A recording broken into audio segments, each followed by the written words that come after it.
పాకిస్తాన్లో తీవ్రవాదుల మీద ఈ టైంలో దాడి చేశాం అనుకోండి, రంజాన్ మాసంలో దాడి చేశారు ముస్లింల మీద అని చెప్తుంది. మరి అదే పాకిస్తాన్ ఆఫ్ఘనిస్తాన్లో ఉన్నది కూడా ముస్లింలే కదా, వీళ్ళకంటే కట్టర్ ముస్లింలు వాళ్ళు, ఇంకా చాలా సీరియస్గా ఉండేటటువంటి వాళ్ళు. అక్కడ వాళ్ళ మీద దాడులు చేసింది, అది కూడా మిస్సైల్స్తో దాడులు చేసింది, యుద్ధ విమానాలతో దాడి చేసింది. చివరికి అదేదో సైన్యం మీద దాడి చేయడం కాదు, మసీదుల మీద దాడి చేసింది, సాధారణ ప్రజల నివాసాల మీద దాడి చేసింది.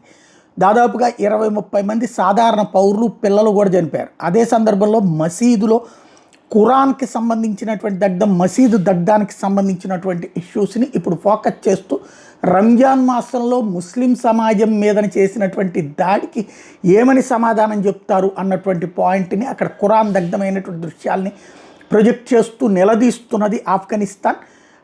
ఈ బాంబు దాడులకు సంబంధించినటువంటి విజువల్స్ను కూడా ప్రొజెక్ట్ చేసి మరి అడుగుతోంది పాకిస్తాన్. ఇదిగో మళ్ళీ క్లోజ్ విజువల్ కూడా కాదు అని చెప్పడానికి లేకుండా ఖురాన్ని దగ్ధం చేసినటువంటి పాకిస్తాన్ని ఎలా శిక్షించాలి అని, ఇప్పుడు రంజాన్ మాసంలో చేసిన ఈ ఘాతుకానికి ఎలా శిక్షించాలి అని నిలదీస్తోంది ఆఫ్ఘనిస్తాన్.